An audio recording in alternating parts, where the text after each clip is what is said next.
Hello, welcome to the Standardizing Standards webinar. This is a webinar series presented by Typefi and Inera. This is the first webinar in the series, and we're going to be introducing NISO STS. My name is Chandy Pereira. I'm the CEO of Typefi Systems. Typefi Systems is an Australian company headquartered in Australia with customers in 35 countries. We have offices in Australia, US, UK, Netherlands, and Sri Lanka. And we have about 10,000 users around the world. We produce a single source publishing platform that fully integrates print, online, and mobile.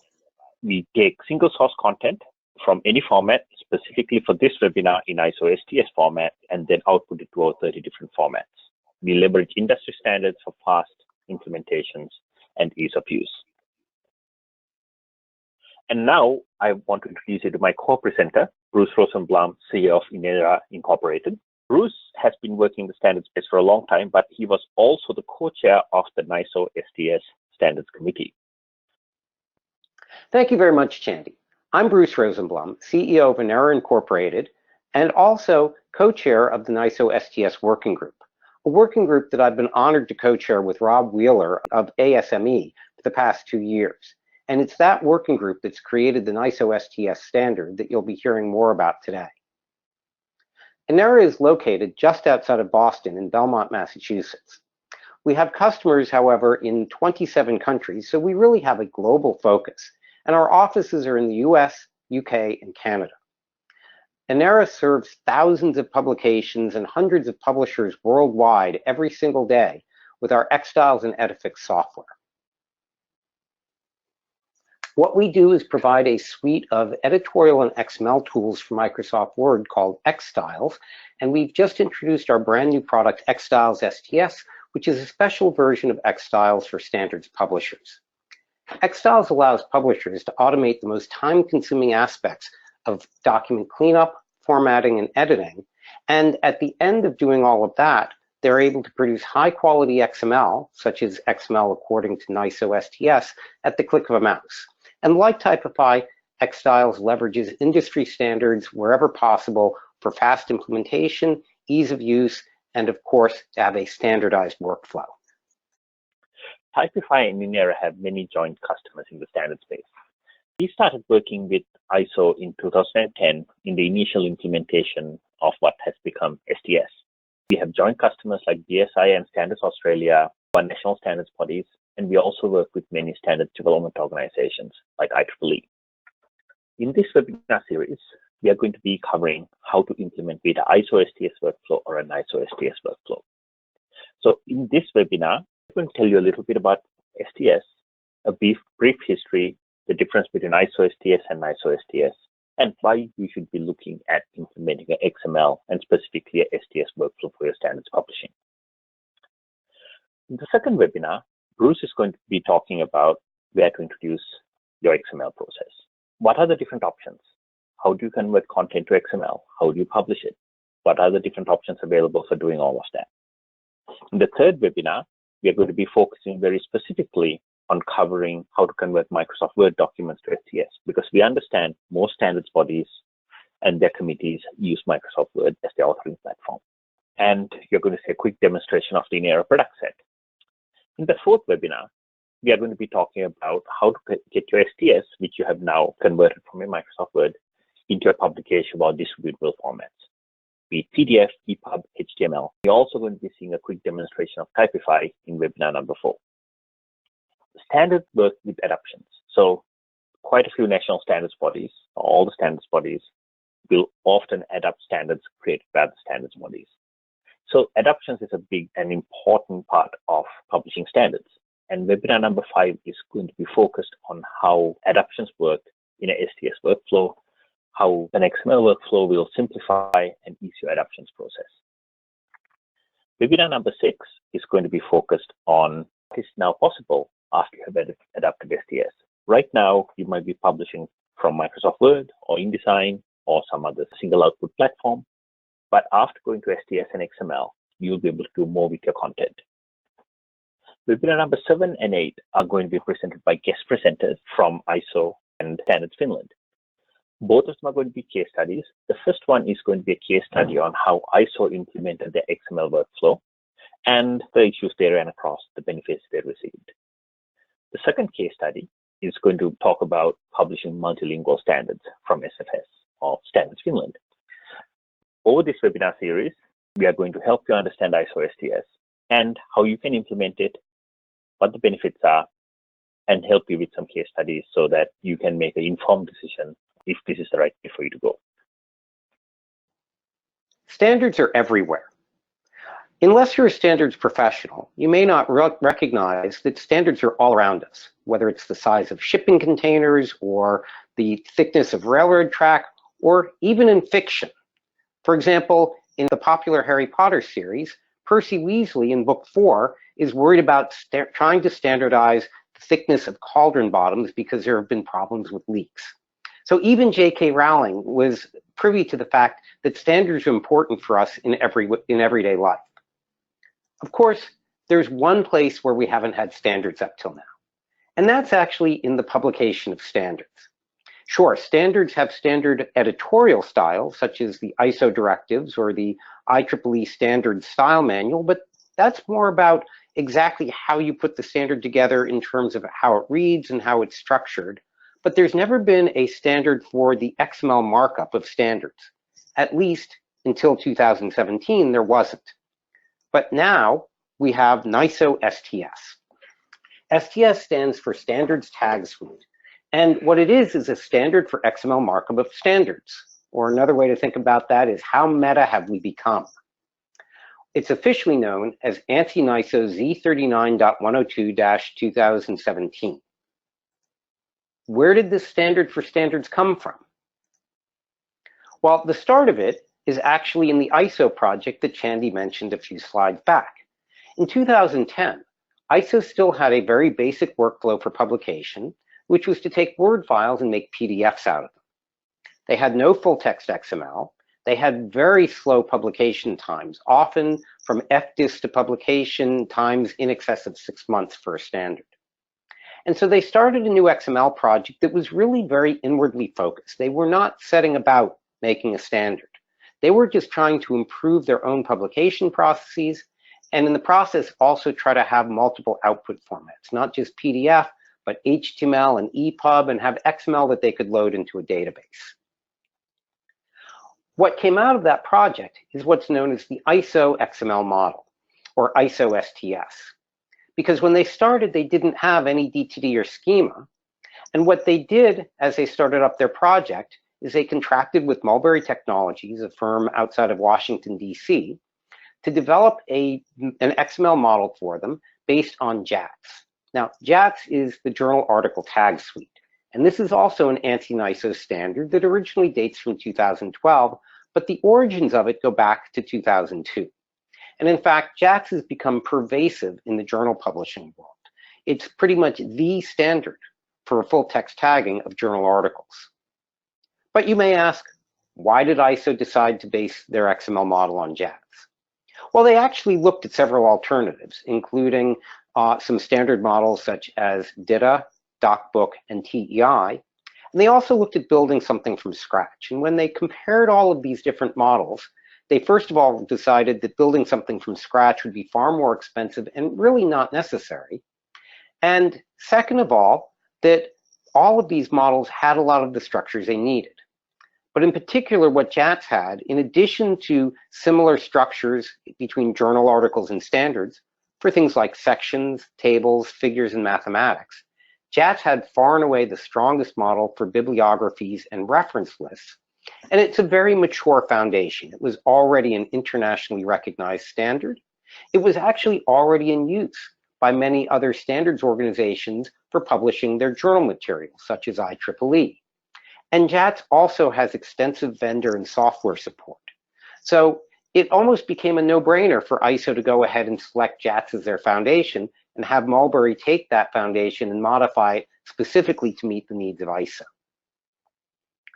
So with ISO STS successful for the ISO project, and you'll hear more about that in one of the later webinars when there's a case study about ISO, why is there a need to create NISO STS? Well, it turns out that ISO STS has actually been quite successful for ISO and other national standards bodies but it's actually too limited for certain standards bodies outside of the national network. For example, many of the American Standards Development Organizations, or SDOs.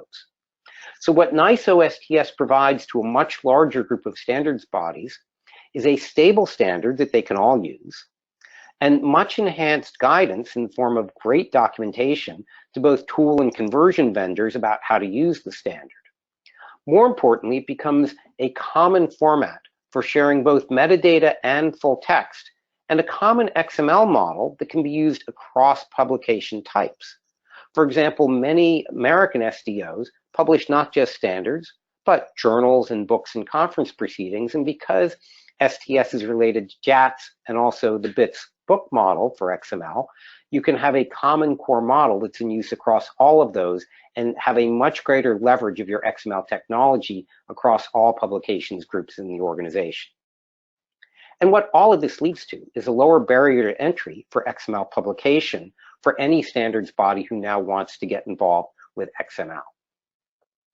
What were the goals of the NISO STS project? Well, having established a need first for ISO STS with ISO and the national standards bodies, and then NISO STS as a greater set of needs for standards development organizations, the working group that created NISO STS went ahead and moved to align the existing ISO work with the JATS 1.1 standard, because JATS had continued to evolve. And by aligning more carefully, JATS and STS will be able to stay aligned into the future for updates to both JATS and STS. What specifically was added to NISO STS? Well, first of all, richer metadata structures. Tremendous amount of work went into this part of the project to make sure that metadata requirements could be covered for just about any standard that we saw. And you'll understand the breadth of this in a minute when we talk about the working group. The second is much richer support for adoptions. The original ISO model was a flatter model, and the new NISO STS model has a much richer hierarchical model that can work not just for adoptions from the country level adopting an international or regional standard, but also for two standards organizations working together where one may adopt the work of another.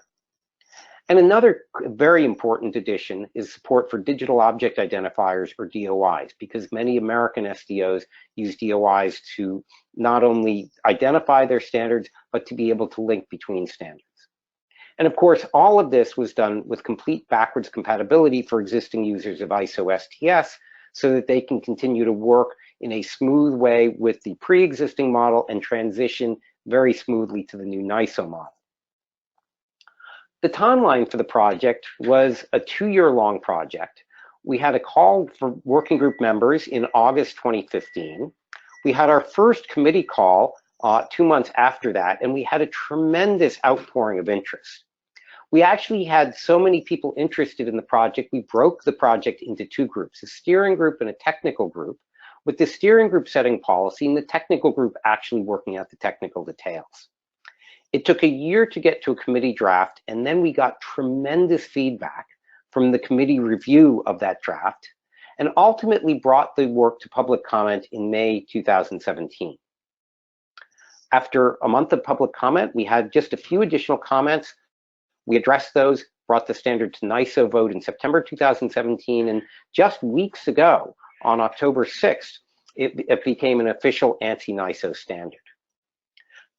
To give you an idea of the range of interest in this work, this slide shows the members of the steering group, so not the technical committee, just the steering group, and you can see it's a wide range of people from national standards bodies, standards development organizations, vendors, libraries, other interested parties. So it really was a tremendous range of people that we had. It wasn't just a project of a few small people working on a team. We also had a smaller technical group, and this group really focused in on the technical details of the work. And you'll notice that the asterisks indicate people that are members of the JATS and BITS working groups as well. So this has created wonderful cross-pollination between these different standards to make sure that they can move properly forward in parallel. And you can see that there are already a lot of adopters. These are many early adopters, of course, ISO, with ISO being the organization that was behind ISO STS. Many national standards bodies, but also many American SDOs are involved in this early adopting list. And this list is not complete. We are aware of quite a number of other standards organizations at this point that are in the process of moving to either ISO STS or NISO STS, or have actually started up projects already, but aren't yet ready to have their names publicly announced. There are many benefits for adopting STS. One of the biggest benefits is it'll help you streamline your production workflow. Using STS, many of our customers and the standards organizations we've mentioned above have automated their production process. But also, as part of that automation, they have started validating content much earlier in their production process. So traditionally, validation happens at either editorial stage or ideally at a proofreading stage. So for example, if there's a figure citation, figure number 6, and figures stop at figure number 5, quite often it will get picked up at a proofreading stage. But when you have XML standard, you can actually check. There's a citation for figure number 5, does figure number 5 actually exist? Or there might be a citation for ISO standard, ISO 12349 2013. And when you're drafting the standard, you're expecting the other standard to be published in 2013, but something slipped and went to 2014. Well, during this process, especially in the final cleanup phase, I didn't get picked up. But with XML validation, I can tell you very quickly, actually, there is no 2013, there's 2014. A lot more of this is going to be explained in webinar number 3 when we're talking about converting to STS, but you can do a lot more validation much earlier in the process by putting content into STS and actually validating that semantically. You can reduce your time to publish. We mentioned ISO significantly reduced their time to FDIS. It used to be about a few months, about 6 to 8 months, and now they've got it down to 2 weeks, with most publications being under 1 week. So that's a significant time saving, and it's a significant benefit to the people who are using the standards because standards are getting published faster. There are improved tools, so not every single standards body can publish to every single platform out there. 15, 20 years ago, you published print. Doesn't matter where you are in the world, you got the same page size, same document. Today, there are many, many, many platforms. Obviously, there's still print, but there is online PDF with different options. There is HTML, there's ebook. On top of ebook, there are platforms like iBooks and Kindle. There are proprietary platforms. There are many, many distribution systems, and not every single standards body can afford or be up to speed with all these different platforms. But by going through to something like STS, you can actually publish to all of these using a set of tools and do it at a lower cost than you could do by using a proprietary system or a system that is going out to a single output. By using a standard, you also means you're sharing your risk of your workflow across multiple other organizations. So if you have a workflow that is proprietary to you, you are going to be fully invested in that. You're going to carry the full risk of that. But if you use a workflow that's used across the industry, a standard, for example, that means your implementation is going to be very similar to the implementation of other similar organizations. That means you can use the tools that are developed across all of these organizations and therefore share the risk and the cost from these tools and from the vendors. STS is also going to help you with new products. Again, there's going to be a later webinar that's going to be covering this in much more detail. But going to XML, overall, you significantly reduce your effort and cost and complexity of producing HTML, EPUB, and mobile output. XML and STS is also significantly enhance or help assist in producing accessible content, be it accessible PDF, DAISY, EPUB, or any other accessible formats. It's also going to help you develop new products. I would recommend after this webinar, you go to your favorite search engine and type in ISO online browsing platform and go and take a look at that. We are going to cover this browsing platform, the OBP, in a later webinar in a little bit more detail, but it is something that you can look at that is possible going to XML and STS, which is not possible, or it's going to be very difficult if you don't have any underlying XML framework for your content. It's also going to help your customers, especially organizations that are going to be using standards from different organizations. So right now, if you're a customer, one person sending you PDF, other person sending you Microsoft Word, somebody else is sending you HTML, it is going to be difficult for you to have these standards in a single repository and a single interface. By having a common standard across all standards bodies, it is going to help your customers access the standards and discover them much more easier. Co-publishing standards and adopting standards are going to be a lot easier with ISO STS or NISO STS. You will see this in a later webinar. And it's going to help you interchange standards with your partners. So right now, if you're distributing standards in a proprietary format or a closed format, you and your partner need to agree on exactly what's being sent. Am I sending a Word file? Am I sending a PDF file? Am I sending a HTML file? With STS, there's a defined set of metadata that you interchange, and it is a well understood standard. And of course, inter-standard linking is going to be very useful. Not only will you be able to link through to links within the document, so wherever you see figure 5 or see table 9, you'll be able to click through that and jump to the actual object, being the table or a figure. You will also be able to link between standards, and those will be validated live links. And these things are going to be very useful. Again, there's going to be another webinar on new products, but I want to stress that going to STS will help you build new products faster and quicker. If you're a standards body that does a lot of adoptions, or your standards get adopted, using STS is going to significantly improve your adoption workflow. You're going to have consistent metadata delivery to your partners who are doing adapting. If you're the organization adopting the standards, you're going to know exactly what you're going to get, and it's going to be really quick for you to adapt the standard and publish the adapted standard compared to dealing with proprietary format.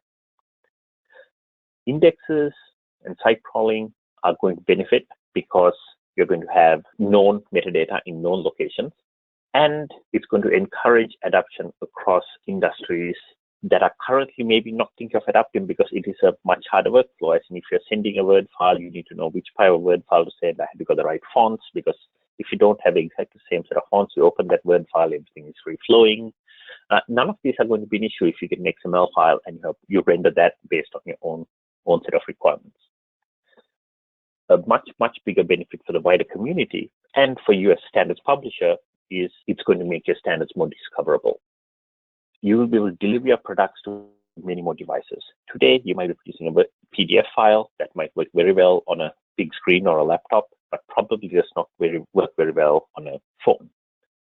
Or with new platforms coming, you will be able to deliver your content either in a DRM format or a DRM-free format specific to that platform using STS. So that means people will be able to discover your standards from many different platforms, not just having to come to your website and search there. It's also going to make aggregation of standards much simpler. So there are systems and portals where you can subscribe to or you can put your content on, who will be able to aggregate your standards and cross-link your standards. So for example, if you're from Standards Development Agency A, and you create a standard that refers to a standard from Standards Development Agency B, right now the only way to do that is go to your favorite search engine, find the URL for the other standards agency, go there, find that standard, and try and get a hold of it. Now imagine if these standards are cross-linked. A, it's going to be much more useful for the use of the standard, but B, it's going to be much more commercially attractive to the standards agencies because anybody reading the first standard might want to buy the second standard. So there is that benefit. So how can this impact your business? Well, it's really up to you. STS is not a silver bullet, but it is enabling technology. It is going to help you update your workflow, modernize your workflow. It's going to help you create new products, and it's going to create a common new platform for vendors and users of your standards. It is going to significantly increase the interoperability between your standards and your customers' internal workflows and your cooperating agencies and other people who produce and use standards. But at the end of the day, STS does not drive your business decision. It is up to you how you want to implement it. And you will see some case studies later on standards bodies who have implemented STS and their experiences and the benefits they have gained. But at the end of the day, it is a business decision you need to make on how to update your workflow, what new products you need to produce, and what your customers are demanding from you. Typefi and Inera stand here ready to help you with making that decision. So if you're intrigued about NISO STS, where can you go to learn more about it? Well, there are a variety of really good sources. First, the official standard has been published on the NISO site at this URL. It's quite simple, www.niso.org/standards/z39.102-2017. In addition, the STS Working Group has a public area on the NISO site, their workrooms/STS, and all of the minutes of the STS Working Group meetings have been made publicly available, so anyone who's interested can follow the progress of the working group. Finally, and actually most importantly, all of the non-normative materials, including the DTDs, schemas, relaxing models, and wonderful documentation, are available at www.niso-sts.org, which is the site where all of the non-normative materials can be found. This site is a wealth of information. In addition to all of this, there's best practice information. There are sample documents to show how to take advantage of STS. There's a sample adoption. There's actually even a copy of STS in STS XML on that site. So I recommend that you check out all of these resources, and also at the nisosts.org site, you'll find links off to a couple of full-day symposia that NISO has hosted about NISO STS. So one of the great things about this is, yes, it's a brand new standard, but because it derives from work that's already been publicly used in the standards world since 2010, and is derived from a pre-existing standard, JATS, that goes back to 2002, all of this work is mature. There's a tremendous amount of information and best practice information about how to use the standard already. So have at it and go use the standard. Thank you for taking the time to watch this webinar. You can see the rest of the webinar series at the URL below. I will be presenting some of the webinars, Bruce will be presenting some of them, and some of our consultants will be presenting the other webinars. This will help you understand the STS world. If there's any feedback, please send us feedback in that URL below. Thank you.